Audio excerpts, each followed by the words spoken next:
There are these crazy notes here that like... What is he doing? What is he doing? That's my Zakk. That's your Zakk, Ozzy!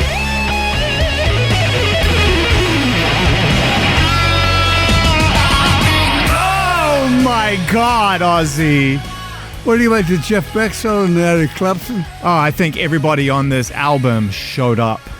And I think everybody played the best that they possibly could.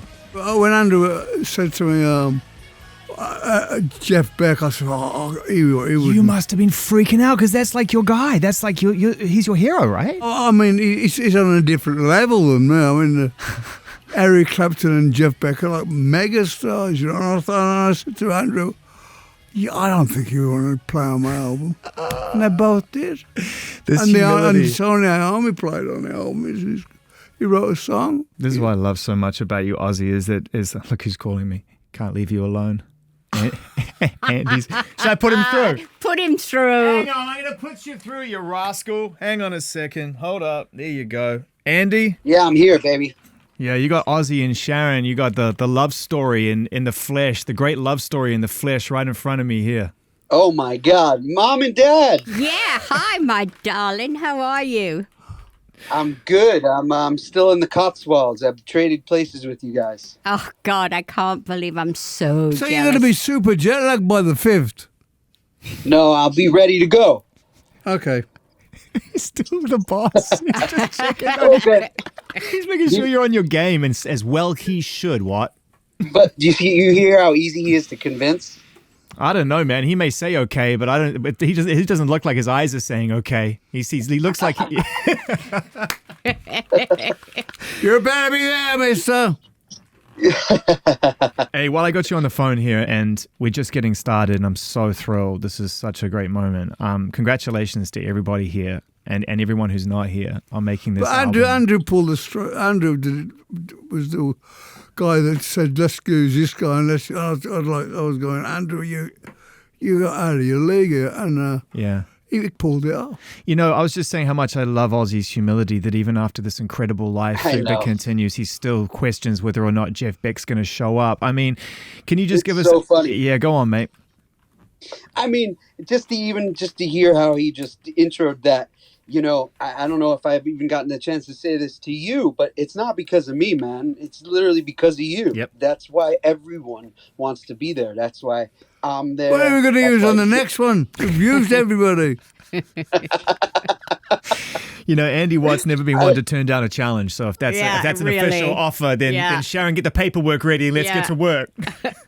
It's so much fun. We have so much fun doing this, and we've become like family at this point. And me and Sharon get to have fun putting our heads together, it's really great. But you know, when you sit back and you listen down to the album and you hear the breadth of guitar players that are on this record, they're all showed up because of how much they love and respect Ozzy, but no one guy is the same or playing in the same style. Well, that's what's so incredible about it is that you have all of these incredibly distinctive players, many of which you never get to hear collaborate anymore. If they're going to do something, they're going to do it themselves. Yeah. Right? I mean, why is Eric going to show up and play on anyone else's record unless he loves you?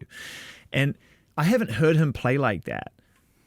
I'm going to put myself on the line here for like decades. I haven't heard him play like that, leaning into his blues like that. Do you know what? So many people have said that have heard this, and exactly what you have said, they've said too.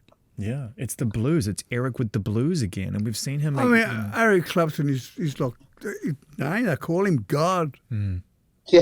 Yeah. It's true. And, you know, when we were talking about who do we get? Okay, well, we got Jeff Beck. That was the first guest. So that set the bar pretty high. So we're like, should we try and get Eric Clapton? We're trying to get, you know, do the Holy Trinity. And we made this piece of music because we were talking, Ozzy said that his favorite Clapton is Cream. So we made this song that was kind of like heavy Cream. And it does have that groove to it, right? There's a real groove to it as well, which I love. Yeah.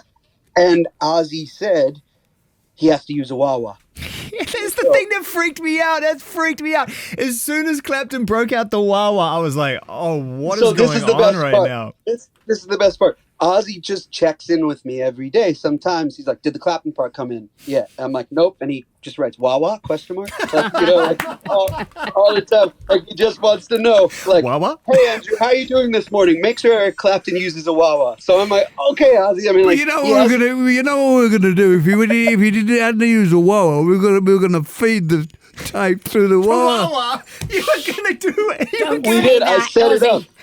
I He would have set it come up. back to you. He'd have come back to you and gone, "Yeah, I'm confused." You'd be like, "Yeah, mate, wah-wah'd you, mate. I wah-wah'd you." That's Oh my God. So I had his email through his engineer, and I just kept sending emails, all literally like, "Hey, we're excited. Ozzy's excited. We just want to make sure you're using Oh a my Wawa." God, you had to DJ Khaled it. You had to DJ Khaled Every it. time. Yeah, but I have to Every tell time. you, Andrew, after a while, he was getting pissed. Yeah, I bet. Did he reach out, Sharon? Was he like, "Can you What? tell Andrew what to leave me alone?" The final thing that was, we found out where they were recording, and we sent a Wawa to the studio. That's So that there was one borderline there. offensive. If you're Eric Clapton, that's borderline offensive. I know. Apparently he goes to Andrew. Who was his manager? No, it was his engineer. Engineer. It was Simon, his- goes, Simon Climby. Yeah. Simon Listen, Climby, who's an amazing You don't engineer. have to tell Eric Clapton. You don't do What's it. it too? Yeah, bet. Yeah, bet. Yeah. Well, because he's terrified. Imagine if he's at the board and he's like, "Listen, I've got 65 emails from someone called Andrew Watt asking you to wah-wah." Eric Clapton's like, "You can tell Andrew Watt to go fuck himself." Well, he did, and what we're left with is like the greatest Clapton Wawa It's we've awesome. heard in a long time, and it's like Yeah. it's surreal It's to listen. fucking great, isn't Oh, it? dude. When it came in, can you remember what it felt like hearing Clapton's part? It's what I mean, but this way, I was not in the slightest disappointed. I was elated. It was like, fucking hell. Because you're still the biggest fan. That's what's so great about this. I have a great Eric Clapton story to tell you. Let's go. Many years ago, Sharon and I went to New York. I mean, I'm talking like 25 years ago. Yeah. And when I was getting off all the booze, I always got very paranoid about me doing public appearances and things. So me and Grace Jones go up and do this It was an award show. Yeah. That award they were show, all at. and I'm crapping myself there. So after I did the award, this guy comes to me and goes, "I want to do a photo with you, Grace Jones, and Eric Clapton." I'm going, "Fuck Eric Clapton.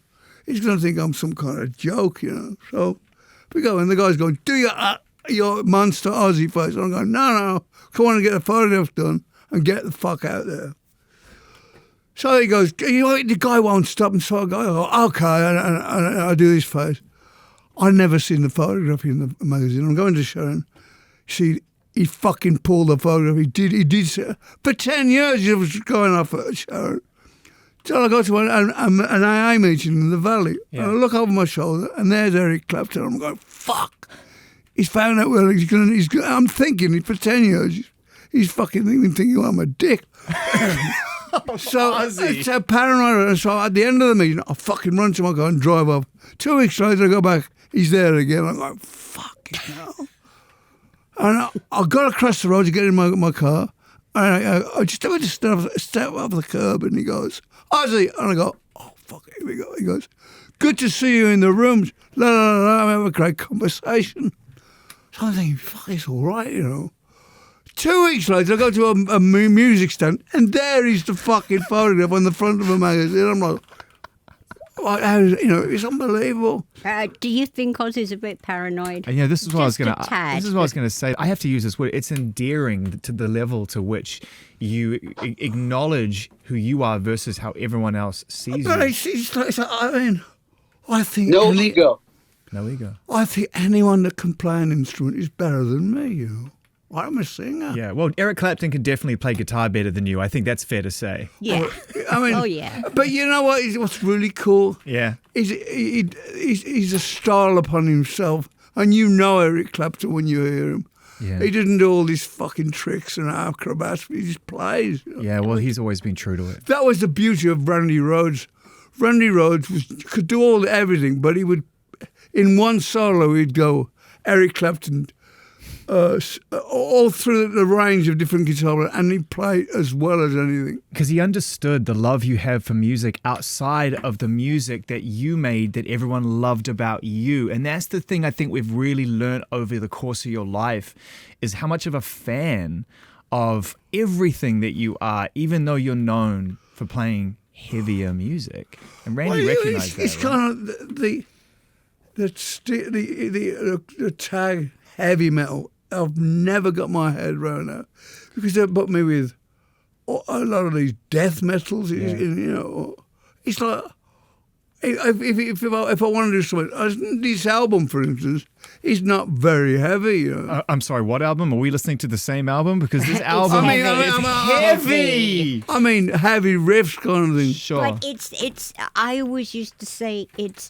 When they try to put you in a category, and you say no, it's not heavy metal. It's Ozzy music. He's got the harder edge. But he's got such a melodic way of doing his Sharon, when vocals. you're part of a band that invent the term, that is the hardest monkey to get off your back because you're Black Sabbath. Without you, there is no term. Look at how many bands are put under heavy metal. Yeah. They used to put Bon Jovi under heavy metal. And that is like, when you think about it, it's laughable. The 80s, the hair metal bands. Yeah. It was like... I mean, I was talking to Tony Iommi about it recently, and he said, I fucking hated the 80s. Hated them guitar players, hated everything. Yeah. Well, you were moving into an area where it became about commerce. That's really what it was about. Yeah. When you invented heavy metal and Black Sabbath was making music, you were making it from the heart and you were trying to appeal to yourselves first and your fans second. Well, in the 80s, it was about fans first.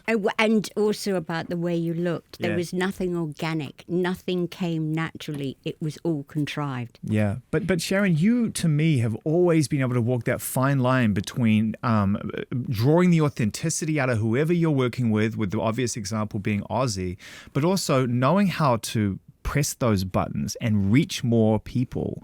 You seem to have both sides to your nature to be able to say, I'm not going to make you change, but I'm definitely going to make you bigger. I try.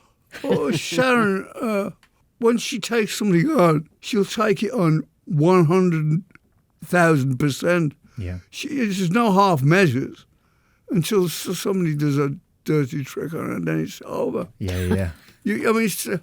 People do fucking bad things, What, in the music industry? Nah. Hey, Watt, are you still there or you bounced back to dinner? Yeah. No.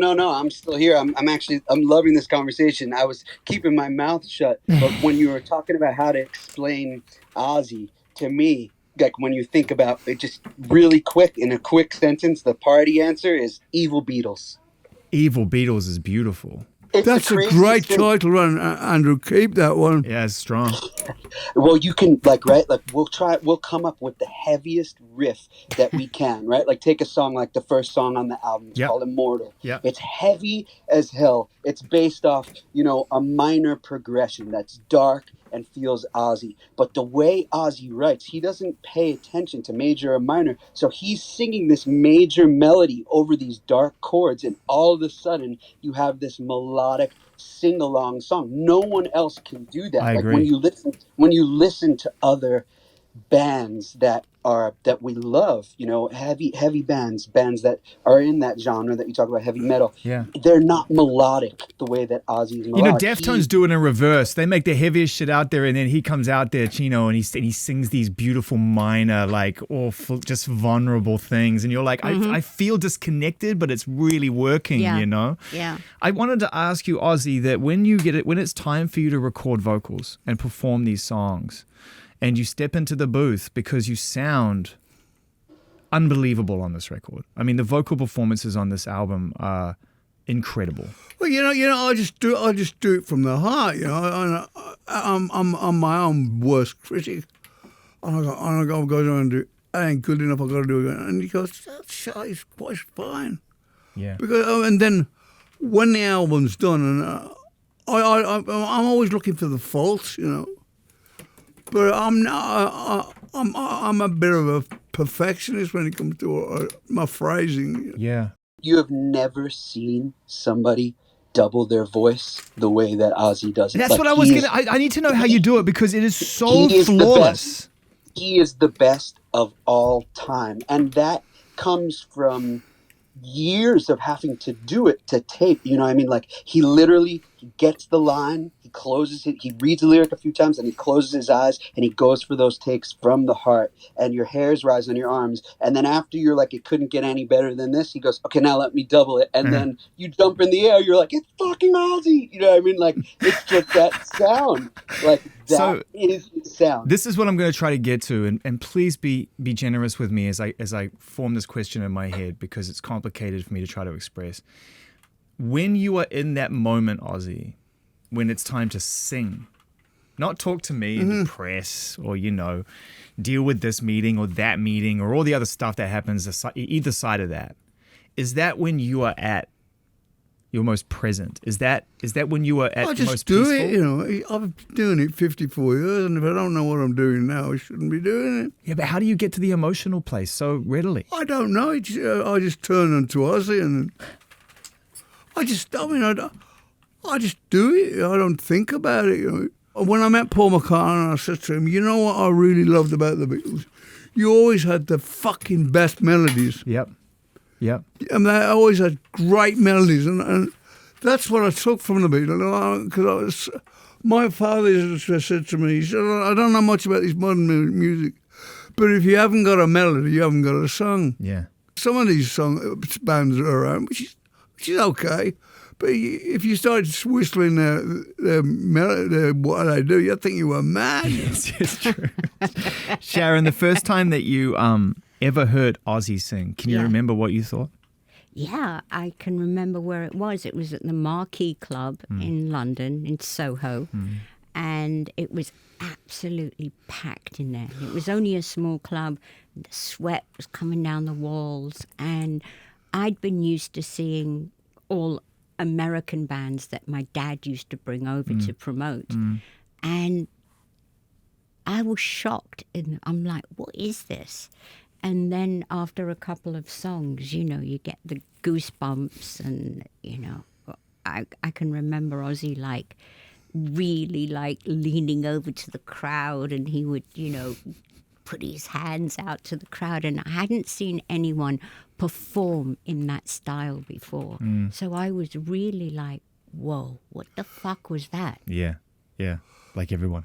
Yeah. But at the same time, I just did it naturally. I like to when I'm on stage, I like to feel that I'm a part of the audience, and the audience are a part of me. It's just like a one big thing. Where does that come from, do you think? Because not everybody does that. A lot of people love the barrier. They prefer a barrier between audience and them. It allows them to perform. Black Sabbath was like a people's band. Very much so. Yeah. And Randy Rhoads was a great musician that I found. He was unbelievably talented. I would go so far as to say he was the best musician that I've ever worked with. I remember when we wrote Goodbye to Romance, I had the melody on. Yesterday, he goes, have I heard that before? I goes, no, it's the melody. He goes, you know what, you would be better in this. Now, that was a big jump for me, because Sabbath would do a riff, I got Ozzy put a vocal on it, no matter if it was out of my range, or too high, too low. And I just had to just do it, where Randy was a big help for me. An angel, man. I mean, without Randy, right? He was so patient, and I think that's because his mother taught him. She was a music teacher, then he was a music teacher for a while, and his patience was unbelievable, and he was very calming. And also, when we were on the road, he would be giving the support act guitar player lessons on the road. Oh, that's amazing. That's what a great story. I mean, I always remember stories about Fugazi going out and inviting support bands to their motel and cooking them vegan dinners. Just because they were as poor as Fugazi were, they wanted to have that experience together before they went and did shows. Yeah. The night just before the show. Yeah. I love the idea of him being that generous with his time and his skills. Oh, it was unbelievable. He didn't drink. He didn't do drugs. He drank. Not a lot. He drank a little bit, but not like us. Yeah. Don't bring me into it. What about you? What you mean? So you never drank? No, I broke his guitar one day. What? Oh, Mum. Yeah, because he made me a stew with some. I never fucking what did was that. the shit you put in it? A bit of black hash. And I don't do anything like that.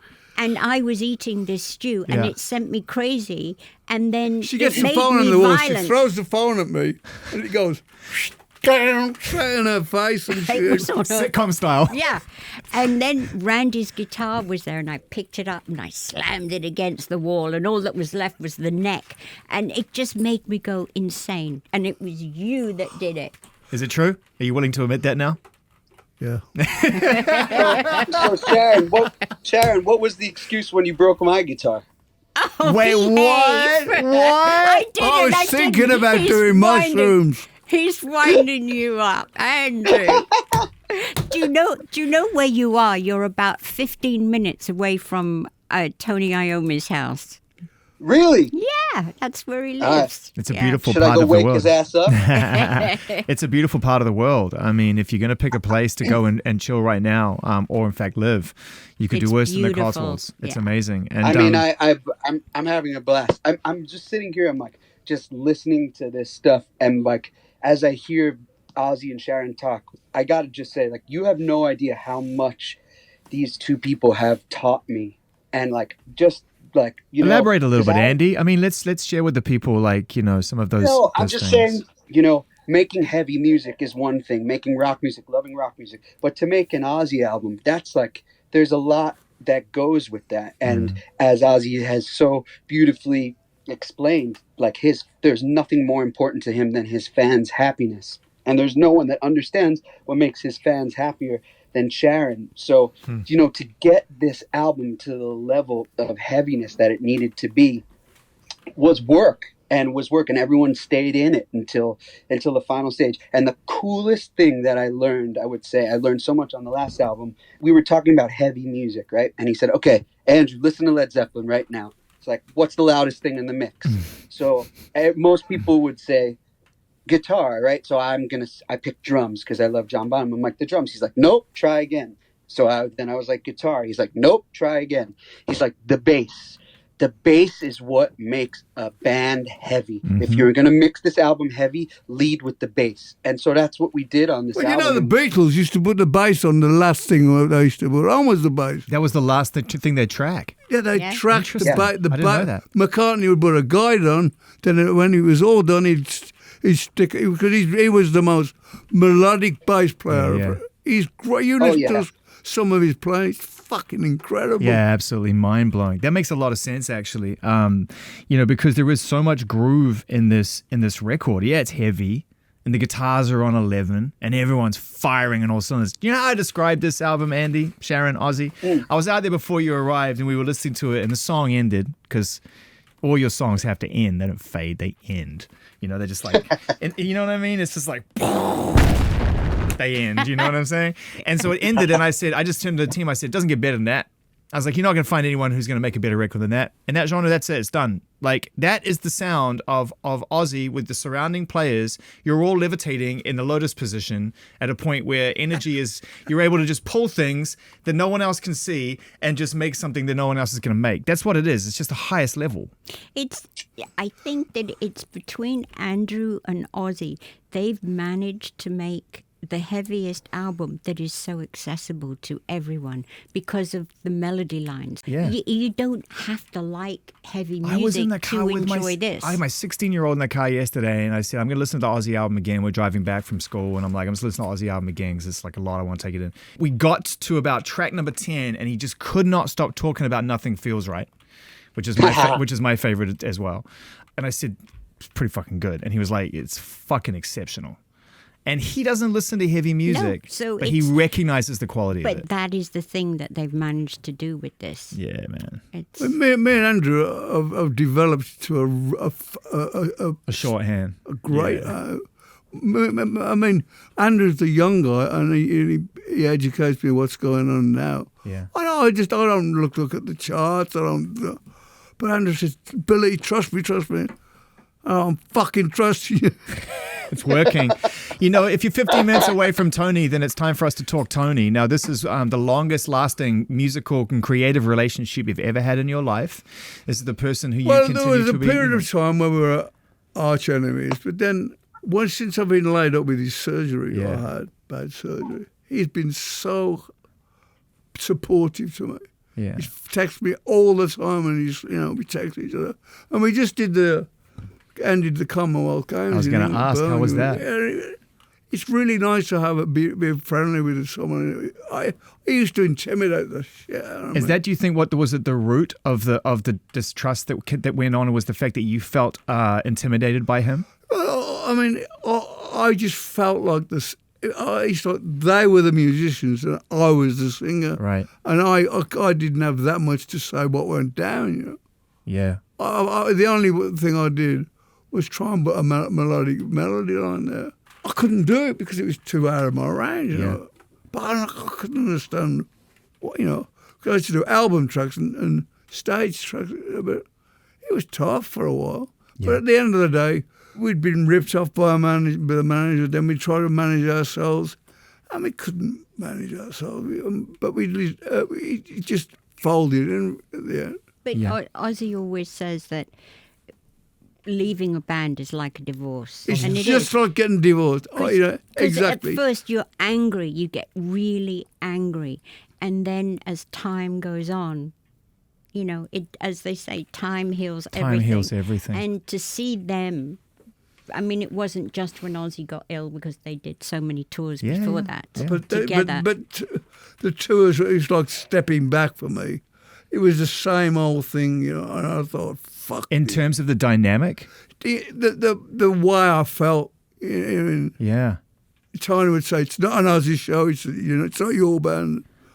And it was a lot of unsettlement. I didn't enjoy it, you know. Yeah, yeah, and which is especially tough because we all really did, and that begins that really tough trade of what makes you happy versus that commitment to making us happy, and that can pull you apart, right? But, I mean, if I'm not happy making you happy, it's not a fair deal. But you gave it a good crack. But how many bands, Ozzy, do we know that have been together so long and they're still great pals? Yeah. I can't think of one. Very few. Yeah. Very I mean, look at Zeppelin. Yeah. Look at ALP. They used to fucking travel separately. Yeah. Stay in separate hotels. Yeah, but so many bands. It's really tough. And it is tough. Yeah. It is, because everybody does have an ego. I mean, because and they deserved it. When I left Sabbath, I did okay. I did good.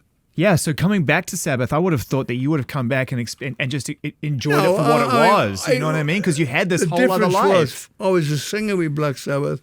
It was my own band now. So if somebody got up my nose, I just get rid of them. Yeah, but the joke of it is that Ozzy and Tony are partners in Sabbath. They own the name together.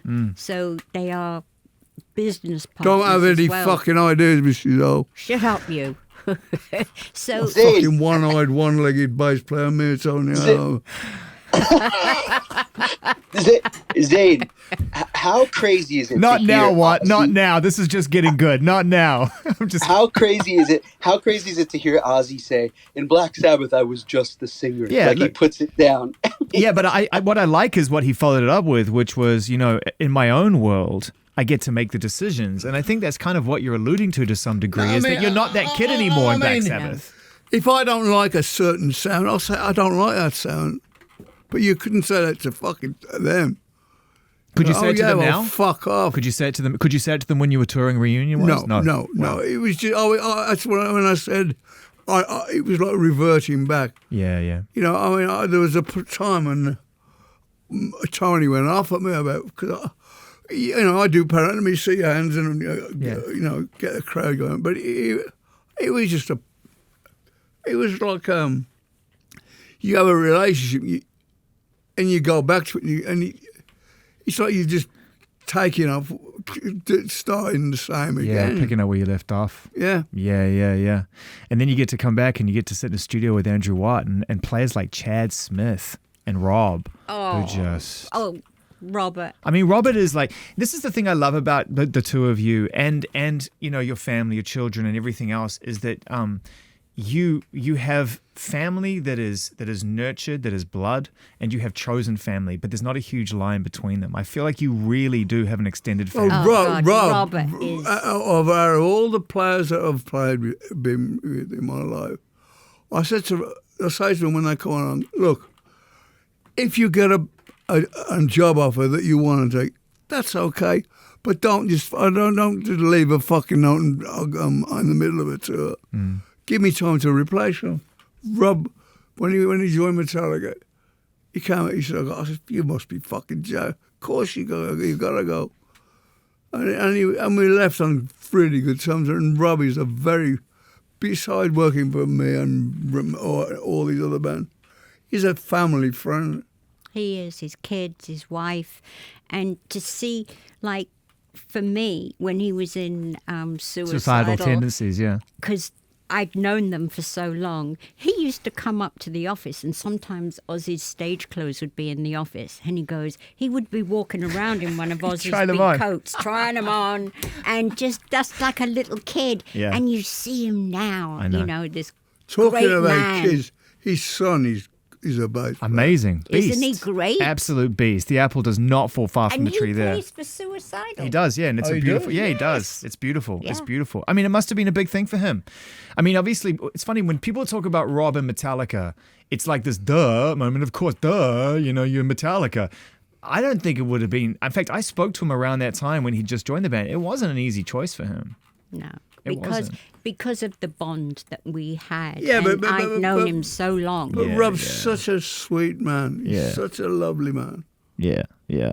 And Mike Borden, Yeah, I know. just a gem of a guy. I know. And this is what I love about it as well. You have this generosity to the way that you move with these musicians. It's not like Mike's not in Faith No More. I mean, like, Zakk. You know what I mean? It's like... When Zakk did, I said to Zakk, just play a couple of fiddles on this thing.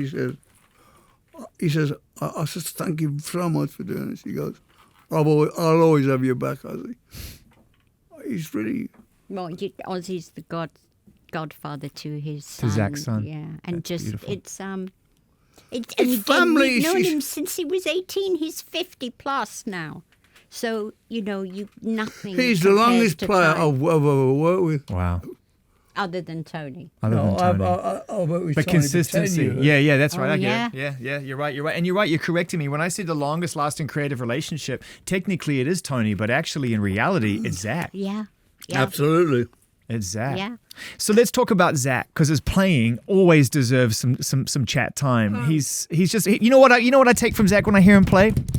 I feel like I'm on a fighter jet and it's just gone and taken off. He plays, and he plays like what he is, this great big guy. Yeah. And the sound that he gets, you go... Viking metal. It goes, oh, exactly. He's like a fucking Viking, isn't he? Viking metal.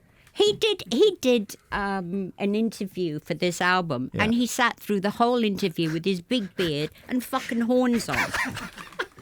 And you're like, okay, that's fine. But that's what you think he looks like when you hear him play. If you had no idea what Zakk looked like, you would hope that's what he looked like. Exactly. When we on the road, we drove into the night. Yeah. And you get to a hotel at fucking 5 in the morning. Yeah. If there's a piano there, you go, oh, fuck. Oh, my God. What Jack was talking about the other day, we were in Japan, and in this one hotel, there was a bar on the roof, and like they had this little young band playing, and Zakk strides up, big old thing, and he takes the guitar from this guitar player who's about 5'2" in height, and like, I'll show you how to He goes, play. give me a fucking fiddle.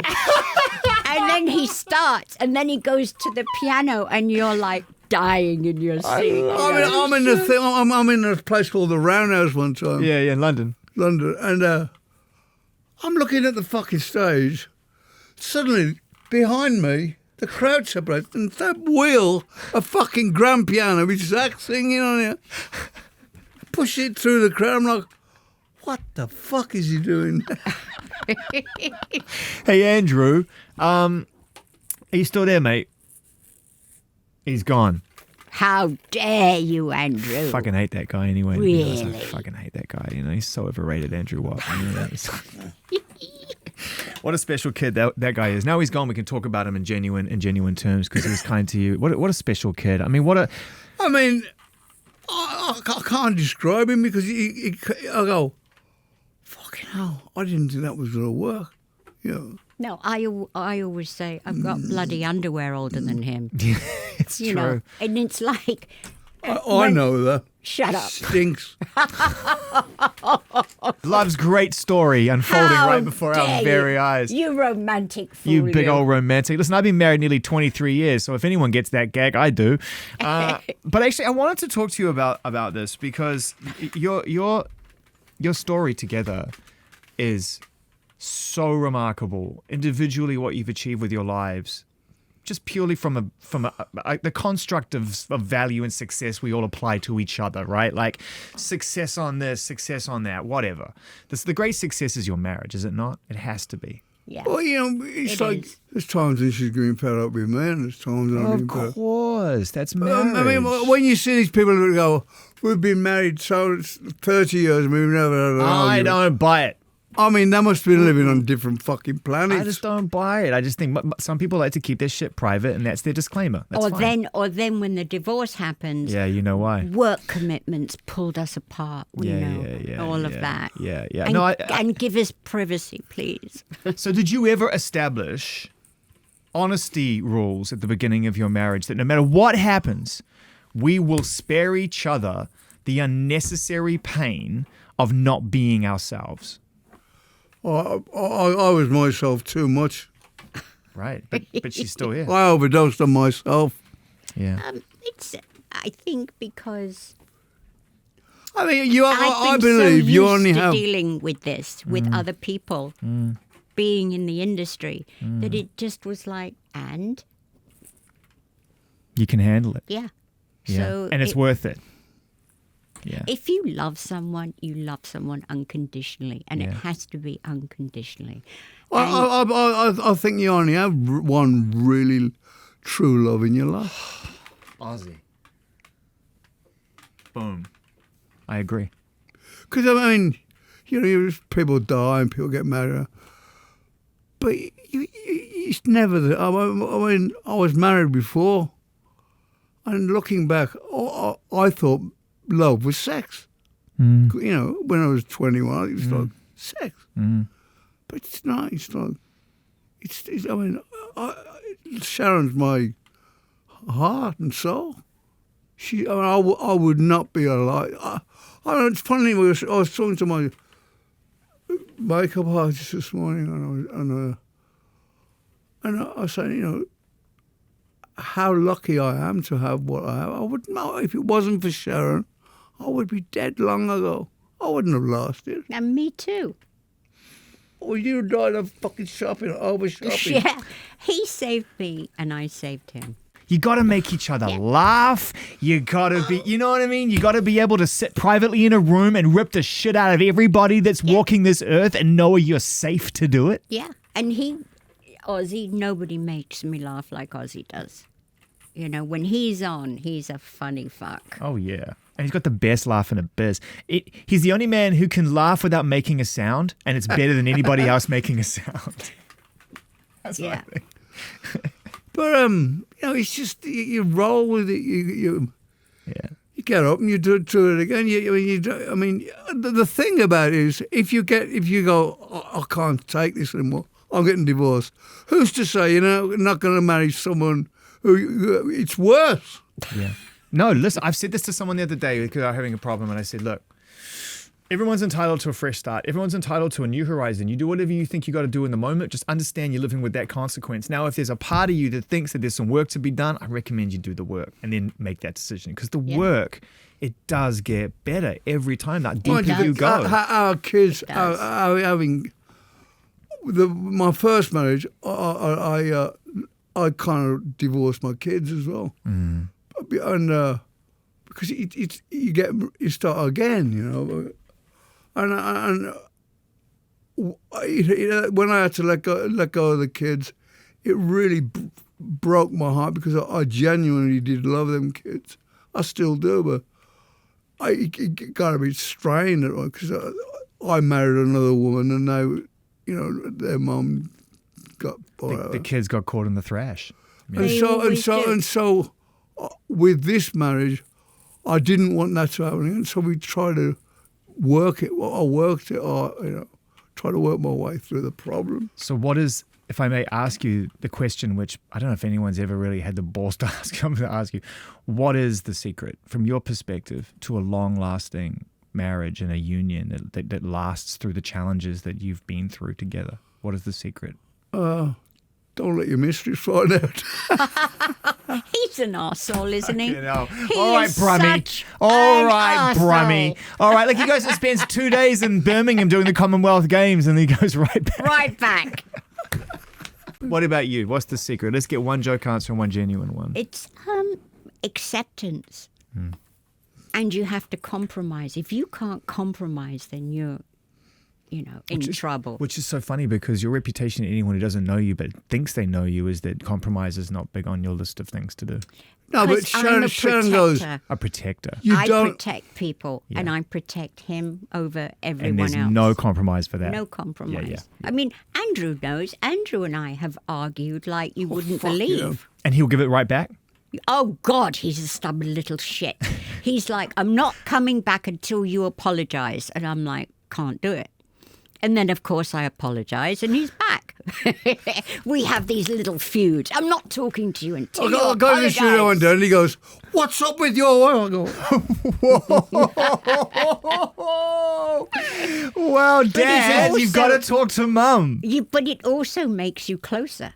Yeah. Because then it's not a superficial relationship. Exactly. You get to really know what makes that other person tick, and then you do get closer. I remember meeting Jack for the first time when he was young, and the TV show was a hit, and he was in it, whatever it is, he was in it. And we were doing some festival coverage at MTV. He got roped into it, and he was splitting his time between hosting these links and then going into the trailer for an AA meeting and going through the process at a very young age. And I've always wanted to ask this question with both of you in the room because it stayed with me long before I became a parent. What was going through your minds at the time when someone that young is dealing with the pressure of a hit like that, but equally having to get himself right because it's going the wrong way? One of the reasons why we stopped was because of the kids. It was... I said, in season 3, I said, what do you want to do? Everybody went, we want to pull it. Jack was strung out. I was strung out. Yeah. Kelly was strung out. Sharon was fucking battling cancer. Yeah. And Jack is probably the only person I've ever met in my life that got treatment and stayed sober. He's been sober since he was 17. What does that tell you about him as your son and as a person? He's a great guy. He's got a strong personality. He's like his mum. His mum goes, I don't want to do this anymore. Bam. Me, I don't want to do it. Next time I'm doing it again. And Kelly's like, my daughter Kelly's so much like me, and Jack's so much like his mum. It was the first of its kind, that show. It was the first of its kind. And could you ever have predicted what that particular narrative, just as a whole, the idea of a life come to life, would become, given that you were you were the first to do it? Never in a million years did I ever foresee that it made the impact that it did. It wasn't like, oh, I know this is going to do this, and so I could prepare the kids. There was no preparation, and it was just like, whoa, what have we done? Were you trying to put it back in the bottle as soon as it bolted? Well, one of my best friends said to me, this is going to end bad. Wow. Yeah. And she was right. I remember one time we had Elton John playing at a party in the garden. And Sharon, about a week or so, had a row with the next door neighbour, and they're playing an acoustic guitar till 4 o'clock in the morning. So Sharon said, would you mind to stop playing this fucking guitar all night long? So the guy goes, oh, well, we had to listen to Elton John the other Yeah, and Elton And Tony Bennett was singing in the garden for my colon cancer. Right. We were raising money for it. And this arsehole who was singing Kumbaya with his mate in the garden. And he struggling with Elton and Tony. Yes. And that's what he said to me. And I'm like, you're out of your mind. Only in this city. But you threw a log through his window. Yeah, I'm a burning log. He did. Not just a log, but a flame. What are you, Game of Thrones? That's it was like. He goes, I've had enough of them. And he picks up a log that was on fire and threw it through his window. I think it landed on his desk. Smoking fucking. You know, I've seen a lot in my life, but you're the only person I know who's by hand throwing a flaming log through someone's window. I'll tell you a story. We had a coyote would come and keep killing the dogs. Yeah. So the security guy says to me, he says, you know what you want to do? He says, you want to get a chicken from the supermarket, fill it full of antifreeze, car antifreeze. Right. And put it on his, run with it. He'll eat it, and the antifreeze will make it die of what's it, thirst. Dehydration. Yeah. And he puts it on the fence. Yeah. So 3 weeks. Why do I think this story's going to end really badly? 3 weeks later, this cop knocks the door. He looks like Robocop, with a fucking visor and mace, guns, everything. He goes, Mr. You Mr. Osbourne? I said, yeah. He says, well, we've had a complaint. I said, well, what about? He says, you've been leaving black magic effigies to put a curse on the name. I go, what the fuck are you talking about? Because you put a black chicken on a fucking fence. At first I'm going, the fuck is he on about? I forgot about it. He says there's all this blue stuff oozing out of his cursed chicken. You're going to miss this city when you go. You know you will. It's so fucked up. It's such a mess. You know, when I heard that you guys are moving back to the UK, I thought, good for you. Good for you. You know what I mean? The reason why we're moving back to England is because it's getting really bad here now. I mean, and seems to be getting worse. We're not going to leave in time. I'm coming back for work. Sure. And we'll be still spending a fair amount of time here. Our grandkids, our kids are here. But it's like we got a great house in England. I haven't been back to England in 8-9 years. Yeah. And when I went back to the other day, I was like, wow.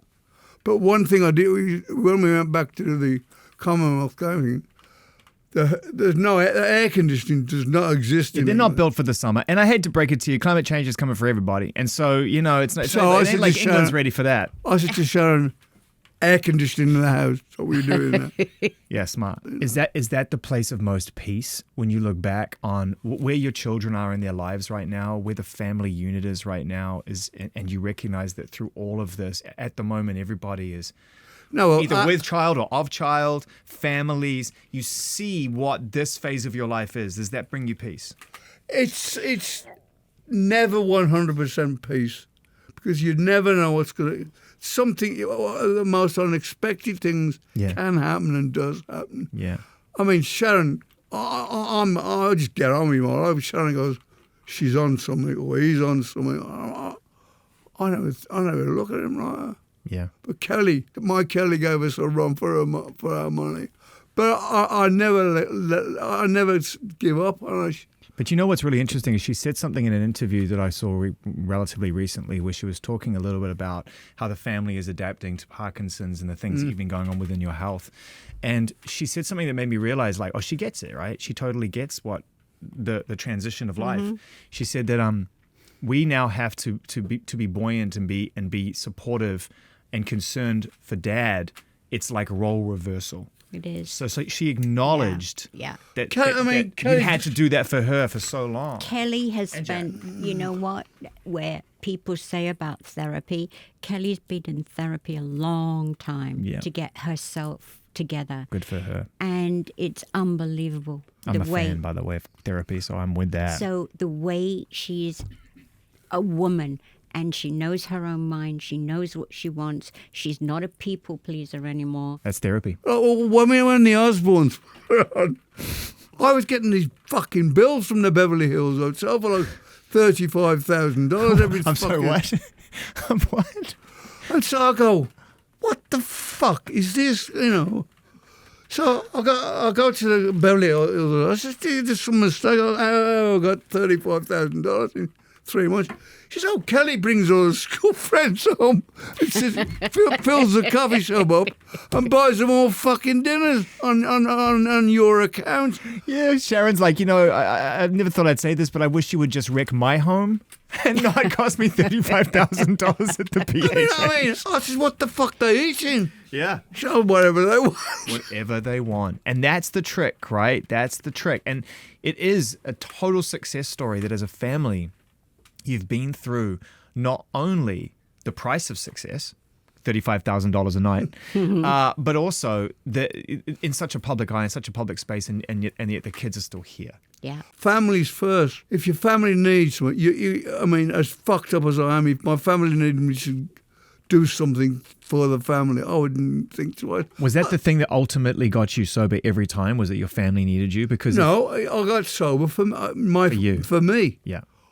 Because I couldn't stand me being fucked up anymore. I mean, believe me, if I enjoy it, I'd be still out there. Yeah. I mean, the first thing I quit was tobacco, which is, you speak to any addict, ex-addict, they say, I could do the smacking, the booze, whatever, but tobacco. But that was one of the first things I quit. If you don't mind me asking, how was surgery? You look fantastic, and you sound fantastic, and you. Well, I'm somewhat better, but it's going to take a while for me to get my balance back. You know? Yeah, yeah. I can only just do the best I can. Because when we spoke in 2020, just before quarantine on Ordinary Man, and which was great at Andy's studio, I remember you saying a few times in that interview, man, I'm bashed up. Like I'm bashed up. Oh, he was I mean, we found out that the first fucking surgeon did it all wrong anyway.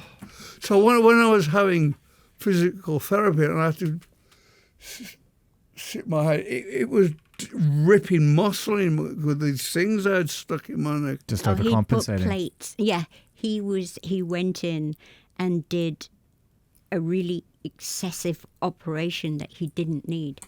And so he went in and took things out and put 2 big metal plates with screws. I mean, and the body rejected them. Yeah, and his head, he couldn't lift his head up. Oh, so when I was doing physical therapy, it was ripping the muscle. And the screws in the Plates were coming loose. And as they were working loose, there was debris from bones and muscle, and it was caught under his spinal cord. Oh, Ozzy, I'm so sorry. What a nightmare. I mean, it's not. I'm not in that pain anymore. Before I came here, I was having physical therapy. Yeah, yeah. But it's slow. It's just. But I will get back on stage if it fucking kills me. Jesus, man, I can't wait. This album is so ferocious. We haven't even talked about Mike fucking McCready. Oh, I know. Sick. Mike McCready, who just looks like the nicest guy ever. And he's just such an animal. I know. And what about Taylor? I know. Taylor's. There's a line in one of them. Every time I hear that line, it's on degradation. Yeah. It was Red Tube Rules or something. And he was the one. I said, what the fuck, Red Tubes? He goes, you don't know what Red Tubes is? I said, no. He said, it's a free porn. So I said, great. So when I do an Ordinary Man, when I says, I'll make you scream, I'll make you defecate, they all says, you can't do that. I says, yes, I fucking can. That's the definition of one rule for you and one rule for everybody else. I mean, when someone says you can't do that, I go, oh, you want to watch? Yeah, I don't see how anyone would ever fucking even pretend to say that to you at this point in your journey or at any point. But yeah, I mean, Taylor's hard because it's still so raw, right, for people. And I mean, the shows are coming up, the big shows are coming up, I know. Very important. And I mean, it's. We talked a little bit about that when we spoke around Ordinary Man. Some of the greats that I think around that time we'd only just lost Chris Cornell. You know, and Ozzy, you're out living them all, but I know you're an empath and you love musicians and love the artistic spirit. And so losing Taylor, who's on this album, must have been really tough. It's like a little boy. I mean, he had the spirit of a really younger man, and he was a guy that never looked his age. Yeah, it's true. When he was like Peter Pan. He goes to me. He said, "Oh, I work for Dave Grohl." I go, "Yeah, what do you do?" He goes, for Dave Grohl. "I drum for Dave Grohl." And he goes, I drum for Dave Grohl." I said, "He's my boss." I go, "Yeah, you fucking said that 5 times now." Because he fucking pinched himself probably every day. It's a beautiful thing, man, that relationship that existed. It's a shame that Taylor left. But it's great to hear him on the record. I look down that road and I go, so many of people we know are gone, you know. Yeah. I'm just so grateful you're still here, making records like this. I refuse to fucking die, I do. Are you gonna... Grim Reaper comes, I go, fuck off, you're not ready yet. We're going to get him on the stage?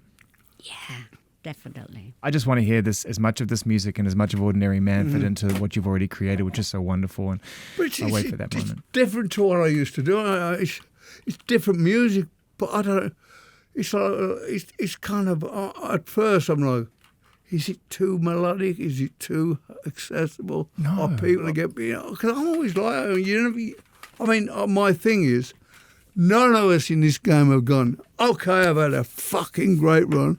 It's about time I'd played a dreadful album, a bad record. Yeah.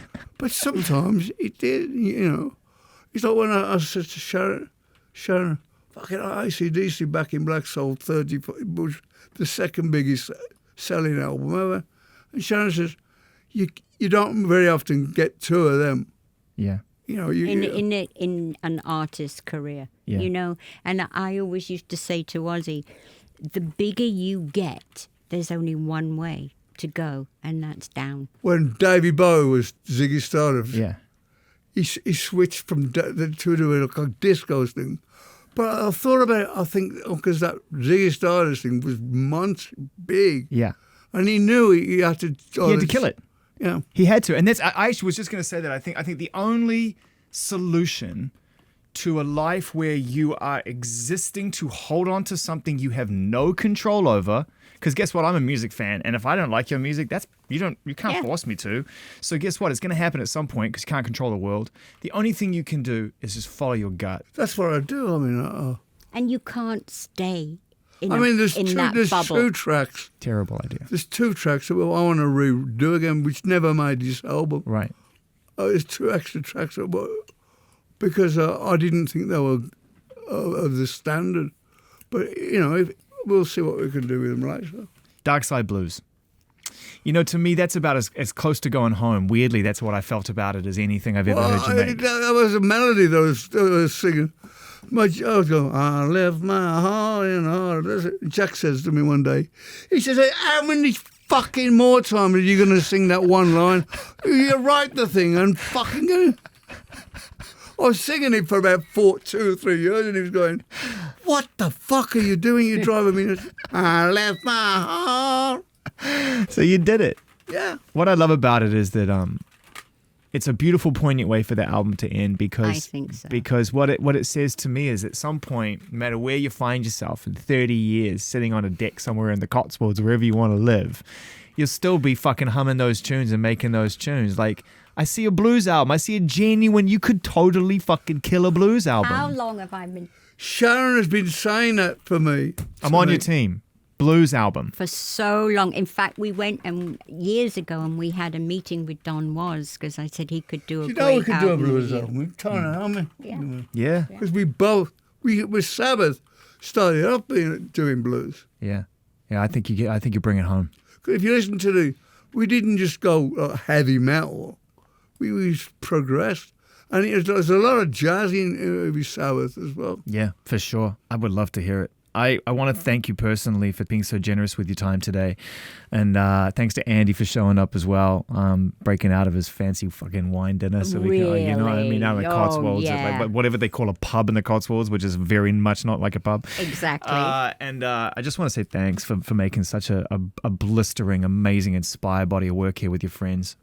Thank you. Really appreciate you. Thank you.